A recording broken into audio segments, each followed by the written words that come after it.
Hi hello ನಮಸ್ಕಾರ ಸ್ನೇಹಿತರೆ. ನಿಜವಾಗ್ಲೂ ಕೂಡ ಇಲ್ಲಿ ಲಕ್ಷ್ಮಿ ಮತ್ತು ಕಾವೇರಿಯ ನಡುವೆ ದೊಡ್ಡ ಸಮರಾನೇ ಏರ್ಪಡ್ತದೆ.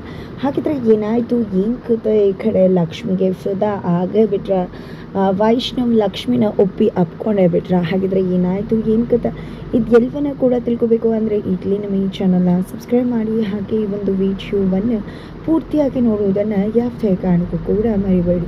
ನಿಜವಾಗ್ಲೂ ಕೂಡ ಎಲ್ಲವೂ ಸರಿ ಹೋಗ್ತದೆ ಅಂತ ಅನ್ಕೋತಾ ಇದ್ರೆ ಇಲ್ಲಿ ಖಂಡಿತವಾಗ್ಲೂ ಯಾವುದೂ ಕೂಡ ಸರಿ ಹೋಗ್ತಾನೆ ಇಲ್ಲ. ನಿಜವಾಗ್ಲೂ ಆದ ಕಡೆ ಲಕ್ಷ್ಮಿ ತನ್ನ ವೈಷ್ಣವೇ ಕರೆದಿದ್ದಾರೆ ಅಂತ ಹೇಳಿ ತುಂಬ ಖುಷಿಯಿಂದ ಬರ್ತಾಳೆ. ಆದರೆ ಅಲ್ಲಿ ಕರೆದಿದ್ದು ವೈಷ್ಣವಲ್ಲ, ಕಾವೇರಿ ವೈಷ್ಣವ್ ಹೆಸರಲ್ಲಿ ಇಲ್ಲಿ ಲಕ್ಷ್ಮಿನ ಕರೆಸ್ಕೊಂಡು, ಜೊತೆಗೆ ಇಲ್ಲಿ ಲಕ್ಷ್ಮಿಯನ್ನ ನಿನ್ನ ಗಂಡ ವೈಷ್ಣವ್ ಬರ್ತಾನೆ, ಈ ರೀತಿ ಎಲ್ಲ ಮಾಡ್ತಾನೆ ಅಂತ ಅಂದ್ಕೊಂಡಿದ್ದೆ. ಅಯ್ಯೋ ಪಾಪ, ನೀನು ನನ್ನ ಪಾಪ ಅಂತ ಹೇಳಬೇಕು, ಏನು ಹೇಳಬೇಕು ಅಂತ ಗೊತ್ತಾಗ್ತಿಲ್ಲ ಅಂತ ಹೇಳಿ ನಿನ್ನ ಬದುಕು ಬೂದಿ ಆಗಿಬಿಡತ್ತೆ, ಬೂದಿ ಮಾಡಿಬಿಡ್ತೀನಿ. ನಾನೇ ಬೆಳೆಸಿದ ಗಿಡ ನೀನು, ಆದರೆ ಬೆಳೆಸ್ಬೇಕಾದ್ರೆ ಗೊತ್ತಿರಲಿಲ್ಲ ಬರೀ ಹೂ ಬಿಡುತ್ತೆ ಅಂದ್ಕೊಂಡಿದ್ದೆ. ಆದರೆ ಅದರ ತುಂಬ ಮುಳ್ಳೆ ಇದೆ, ಇದು ಗುಲಾಬಿ ಗಿಡ ಅಂತ. ಅದಕ್ಕೋಸ್ಕರನೇ ನಿನ್ನ ಬದುಕನ್ನು ಸರ್ವನಾಶ ಮಾಡ್ತಾ ಇದ್ದೀನಿ ಅಂತ ಹೇಳ್ತಾರೆ. ನೀವು ಅಂದದ ಮಾತ್ರಕ್ಕೆ ಯಾವುದೇ ಕಾರಣಕ್ಕೂ ಕೂಡ ನನ್ನ ಬದುಕು ಸರ್ವನಾಶ ಆಗೋದಿಲ್ಲ ಅಂತ ಹೇಳಿ ಲಕ್ಷ್ಮಿ ಕೂಡ ತಿರುಗಿಬಿಟ್ಟಿದ್ದಾಳೆ. ಜೊತೆಗೆ ನಿಮ್ಮಂಥ ಕುಹಕ ಬುದ್ಧಿಯವರು ಈ ರೀತಿ ಮಾತಾಡ್ತೀರಾ, ಹಾಗಾಗಿ ಮಾತ್ರಕ್ಕೆ ನೀವು ಹೇಳಿದ್ದೆಲ್ಲ ಆಡಿದ್ದೆಲ್ಲ ನಿಜ ಆಗುತ್ತೆ ಅಂತ ಅಂದ್ಕೊಂಡಿದ್ರೆ ಅದು ಖಂಡಿತ ಭ್ರಮೆ. ಖಂಡಿತವಾಗ್ಲೂ ನೀವು ಅಂದ್ಕೊಂಡಾಗೆ ನಾನು ಸುಟ್ಟು ಬೂದಿ ಆಗ್ತಕ್ಕಂಥ ಹೂವಲ್ಲ, ಆ ಒಂದು ಬೂದಿಯಿಂದನೇ ಎದ್ದು ಬರ್ತಕ್ಕಂಥ ಫಿನಿಕ್ಸ್ ಅಕ್ಕಿ ಅಂತ ಹೇಳ್ತಿದ್ದಾಳೆ ಇಲ್ಲಿ ಲಕ್ಷ್ಮಿ. ಜೊತೆಗೆ ಏನೇ ಮಾತಾಡ್ತಿದ್ಯಾ, ನನಗೆ ತಿರ್ಗಿಸ್ ಮಾತಾಡ್ತೀಯ ನೀನು ಅಂತ ಹೇಳಿ ಇಲ್ಲಿ ಕಾವೇರಿ ಹೇಳ್ತಿದ್ರೆ ಇಶ್ಯೂ ಅಂತ ಹೇಳಿ ಲಕ್ಷ್ಮಿ ಕಾವೇರಿಗೆ ಆವಾಜ ಹಾಕ್ತಿದ್ದಾರೆ. ಏನಪ್ಪ ಇದು, ನನಗೆ ಅಂತ ಹೇಳ್ತಿದ್ದಾಳೆ, ಏನದು ಅಂತ ಹೆದರ್ಕೋತಾ ಇದ್ರೆ, ಯಾಕೆ ನಿಮಗೆ ಮಾತ್ರ ಬರುತ್ತೆ ಅಂತ ಅಂದ್ಕೊಂಡಿದ್ರ ಅಂತ ಹೇಳಿ ಇಲ್ಲಿ ಲಕ್ಷ್ಮಿ ರಬಲ್ ಆಗಿದ್ದಾಳೆ. ರುದ್ರ ತಾಂಡವ ರೂಪನೇ ತಾಳ್ಬಿಟ್ಟಿದ್ದಾಳೆ ಅಂತ ಹೇಳ್ಬೋದು. ಇಲ್ಲಿ ಕಾವೇರಿಗೆ ತಾನು ಹೇಳಿದ್ದು ಲಕ್ಷ್ಮಿಗೆ ಅಂತ ಹೇಳಿ ಮಾತು ಶುರು ಮಾಡಿದ್ದು ಎಲ್ಲ ಕೂಡ ನೆನಪಾಗುತ್ತೆ. ಇಲ್ಲಿ ಲಕ್ಷ್ಮಿ ಕೊಡ್ತಿರೋ ಟಕ್ಕರ್ಗೆ ನಿಜವಾಗ್ಲೂ ಕೂಡ ಬಿಚ್ಚಿ ಬೀಳ್ತಿದ್ದಾರೆ ಕಾವೇರಿ ಅಂತಾನೆ ಹೇಳ್ಬೋದು. ಏನು ಹೇಳಿದ್ರಿ ಅತ್ತ? ಹೋ, ನನ್ನ ಮತ್ತು ವೈಷ್ಣವ್ ಒಂದು ಮಾಡೋಕ್ಕಾಗೋದಿಲ್ಲ, ನನ್ನನ್ನು ಸುಟ್ಟು ಹಾಕ್ಬಿಡ್ತೀನಿ, ಹಾಗೆ ಹೀಗೆ ಅಂತ ಹೇಳಿದ್ರಲ್ವ. ನನ್ನ ಗಂಡ ನನ್ನ ತುಂಬ ಪ್ರೀತಿ ಮಾಡ್ತಾರೆ ಅಂತ ಗೊತ್ತಿದೆ, ಆದರೆ ಇವತ್ತು ನನ್ನ ಗಂಡಂಗೆ ನನ್ನ ಮೇಲೆ ಕೋಪ ಇದೆ, ಸಿಟ್ಟಿದೆ. ಜೊತೆಗೆ ನೀವು ತುಂಬ ದೊಡ್ಡ ಮನುಷ್ಯರು, ತುಂಬ ದೊಡ್ಡ ವ್ಯಕ್ತಿತ್ವ ಹೊಂದಿರೋರು, ನೀವು ತುಂಬ ಒಳ್ಳೆಯವರು ಅಂತ ಅಂದ್ಕೊಂಡ್ಬಿಡ್ತಾರೆ. ಆದರೆ ಒಂದು ಕ್ಷಣ ನೀವು ಏನು ಎಂತು ಅಂತ ಗೊತ್ತಾಗಿದ್ದೆ ತಡ. ನಿಮ್ಮ ಕತೆ ಏನಾಗುತ್ತೆ ಅಂತ ಗೊತ್ತಿದೆಯಾ? ನನ್ನನ್ನು ಒಂಟಿ ಆಗಿದ್ದೀನಿ ಹಾಗೆ ಹೀಗೆ ಅಂತ ಮಾತಾಡ್ತಿದ್ರ ಅಲ್ವಾ, ಆದರೆ ನಿಮ್ಮ ಕತೆ ಏನಾಗುತ್ತೆ ಮುಂದೆ? ಖಂಡಿತವಾಗ್ಲೂ ನಿಮ್ಮ ಸುತ್ತಮುತ್ತ ಯಾರೂ ಇರುವುದಿಲ್ಲ. ಖಂಡಿತವಾಗ್ಲೂ ನೀವು ಒಬ್ಬಂಟಿ ಆಗಬೇಕಾಗತ್ತಾ? ನಿಮ್ಮ ಮಗ ವೈಷ್ಣವ್ ನಿಮ್ಮನ್ನು ಬಿಟ್ಟು ಹೋಗ್ತಾರೆ, ಯಾರೂ ನಿಮ್ಮ ಜೊತೆ ಇರೋದಿಲ್ಲ ಅನ್ನೋದನ್ನು ನೆನ್ಪಿಟ್ಕೊಳ್ಳಿ ಅಂತ ಹೇಳಿದ್ದ ಲಕ್ಷ್ಮಿ ಅಲ್ಲಿಂದ ನಕ್ಕು ಕೇಕೆ ಹಾಕಿ ಕಾವೇರಿಗೆ ಸಖತ್ತಾಗಿ ಚಳಿ ಬಿಡಿಸಿ, ನೀವು ಅಂದ್ಕೊಂಡಾಗೆ ಏನೂ ಕೂಡ ಆಗೋದಿಲ್ಲ, ನನ್ನ ಬದುಕು ಸರ್ವನಾಶ ಮಾಡ್ಕೊಳ್ಳೋದಕ್ಕೂ ನಾನು ಬಿಡುವುದೂ ಇಲ್ಲ, ನಿಮ್ಮನ್ನು ನನ್ನ ಬದುಕಲ್ಲಿ ಆಟ ಆಡೋದಕ್ಕೂ ನಾನು ಅವಕಾಶ ಕೊಡುವುದಿಲ್ಲ ಅಂತ ಹೇಳಿ ಹೊರಡ್ತಾ ಇರ್ತಾಳೆ.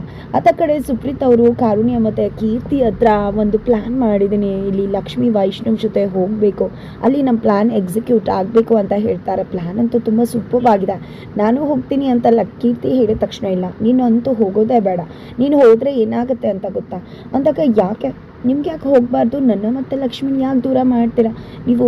ಬ್ಯಾಡ ಆಂಟಿ, ನೀವು ನಂಗೆ ಚಿಕ್ಕಮ್ಮ ಅಲ್ಲ ಅಂತ ಹೇಳಿ ಹೊಡಿಯೋಕೆ ಶುರು ಮಾಡ್ಕೊಂಡ್ಬಿಡ್ತಾಳೆ ಕೀರ್ತಿ. ನೋಡು, ಇದನ್ನೇ ಹೇಳಿದ್ದು, ನಿನ್ನ ಮೈಂಡ್ ನಿನ್ನ ಕಂಟ್ರೋಲಲ್ಲೇ ಇರೋದಿಲ್ಲ, ಯಾವ ಟೈಮಲ್ಲಿ ಏನು ಮಾಡ್ತೀಯ ಅಂತ ಗೊತ್ತಾಗೋದಿಲ್ಲ.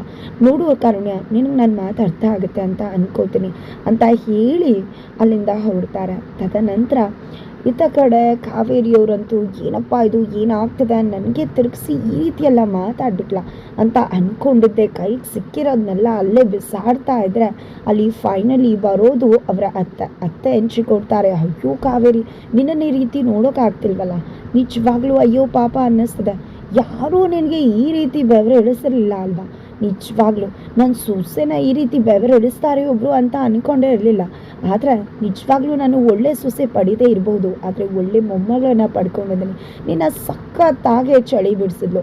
ನಿಜವಾಗ್ಲೂ ಅವಳೇನೆ ನಿನ್ನ ಜೀವನದಲ್ಲಿ ನಿನ್ನನ್ನು ಬೆವರು ಇಳಿಸಿರೋದು. ಖಂಡಿತ ಅವಳು ಹೇಳಿದ ಮಾತು ನಿಜ ಆಗೇ ಆಗತ್ತೆ. ಒಂದಿನ ನೀನು ಒಬ್ಬಂಟಿ ಆಗ್ತೀಯ, ಆಗ ನಿನ್ನ ಸುತ್ತಮುತ್ತ ಯಾರೂ ಇರೋದಿಲ್ಲ. ಆದರೆ ಒಂದು ತಿಳ್ಕೊ, ಯೋಚನೆ ಮಾಡಬೇಡ, ನಾನಿದ್ದೀನಿ, ದೆವ್ವ ಭೂತ ಯಾವ ಆತ್ಮನೂ ಕೂಡ ಬಿಡಲ್ಲ ಅಲ್ವಾ? ಆದರೆ ನಿನ್ನನ್ನು ಬಿಡಲ್ಲ ಅನ್ನೋಕ್ಕೆ ನಿನ್ನ ಸೊಸೆ ಬಂದದ್ದಾಗಿದೆ. ಖಂಡಿತವಾಗ್ಲೂ ನೀನು ಒಂಟಿ ಆದಾಗ ಬೇಜಾರು ಮಾಡ್ಕೋಬೇಡ ಕಾವೇರಿ, ನಾನಿದ್ದೀನಿ, ನಾನು ನಿನ್ನ ಜೊತೆ ಇರ್ತೀನಿ ಅಂತ ಹೇಳಿ ನಕ್ಕು ಕೇಕೆ ಹಾಕಿ ಅಲ್ಲಿಂದ ಅತ್ತೆ ಕೂಡ ಹೋಗ್ತಾರೆ. ಈ ಕಡೆ ಕಾವೇರಿ ಅಂತೂ ಏನಾಗ್ತದೆ ನನ್ನ ಬದುಕಲ್ಲಿ ಅಂತ ತಲೆ ಕೆಟ್ಟೋಗಿ ಸಿಕ್ಕಿದ್ದನ್ನೆಲ್ಲ ಅಲ್ಲಿ ಬಿಸಾಡಿ ಹೊಡೆದಾಕ್ತಿದ್ದಾರೆ. ತದನಂತರ ಮನೆಗೆ ಬರ್ತಾರೆ.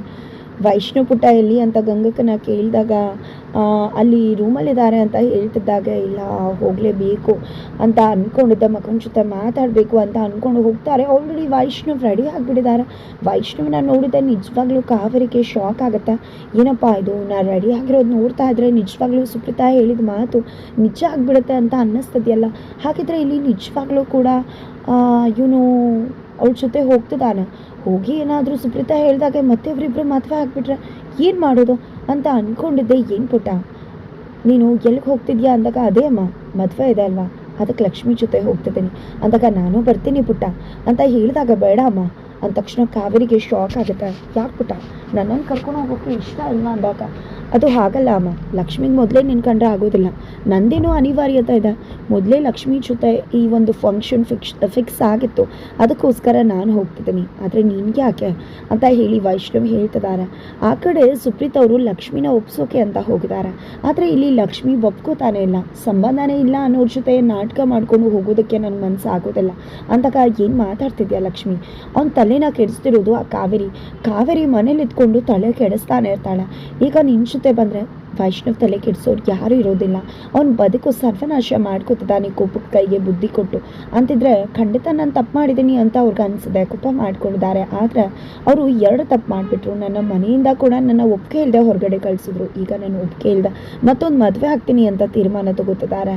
ಇಷ್ಟೆಲ್ಲ ಮಾಡೋರು ತಮ್ಮ ಜೀವನನ ಹಾಳು ಮಾಡ್ಕೊತಿದ್ದಾರೆ ತಮಗೆ ತಾವೇ ಅಂತ ಅಂದ್ಕೊಂಡ್ರೆ ಅದಕ್ಕೆ ನಾನೇನು ಮಾಡೋಕ್ಕಾಗುತ್ತೆ, ನನಗೇನೂ ಕೂಡ ಮಾಡೋಕ್ಕಾಗೋದಿಲ್ಲ ಅಂತ ಲಕ್ಷ್ಮಿ ಹೇಳಿದಾಗ, ಪ್ಲೀಸ್ ಲಕ್ಷ್ಮಿ ಒಪ್ಕೊ ಅಂತ ಹೇಳ್ತಾರೆ. ಈ ಕಡೆ ಕೀರ್ತಿನೂ ಕೂಡ ಸುಪ್ರೀತಾ ಆಂಟಿನೇ ಎಲ್ಲ ಮಾಡ್ದಾಗತ್ತೆ, ನಂದು ಇರಲಿ ಅಂತ ಹೇಳಿ, ಹೌದು ಲಕ್ಷ್ಮಿ ನೀನು ಹೊರಡಬೇಕು ಲಕ್ಷ್ಮಿ ಬೇಗ ಅಂತ ಹೇಳ್ತಿದ್ರೆ, ವೈಷ್ಣವ್ರಿಗೆ ನಾನು ಬರಲ್ಲ ಅಂತ ಹೇಳಿದ್ದೆ ಅಲ್ವಾ ಅಂತ ಹೇಳಿದಾಗ, ಖಂಡಿತವಾಗ್ಲೂ ನೀನು ಬರ್ತೀಯ ಅಂತ ಅವನಿಗೆ ಗೊತ್ತಿರುತ್ತೆ, ನೀನೇನು ಯೋಚನೆ ಮಾಡಬೇಡ ನಡಿ ಅಂತ ಹೇಳಿ ಇಲ್ಲಿ ರೆಡಿ ಮಾಡಿಸ್ತಾರೆ. ಈ ಕಡೆ ಲಕ್ಷ್ಮಿ ಅದೇ ಮಾಮೂಲಿ ಸೀರಿಯಲ್ ರೆಡಿ ಆಗಿರ್ತಾರೆ, ಇದನ್ನೇ ಬೇಡ ಅನ್ನೋದು, ಈ ರೀತಿಯೆಲ್ಲ ರೆಡಿ ಆದರೆ ಏನದು, ನೀನು ಹೇಗೆ ರೆಡಿ ಆಗಬೇಕು ಗೊತ್ತಾ, ವೈಷ್ಣವ್ ಕಳೆದೋಗ್ಬೇಕು ನಿನ್ನನ್ನು ನೋಡ್ತಿದ್ದಾಗೆ ಅಂತ ಹೇಳಿ ಮತ್ತೆ ಹೋಗಿ ರೆಡಿ ಮಾಡಿಕೊಂಡು ಕರ್ಕೊಂಡು ಬರ್ತಾರೆ.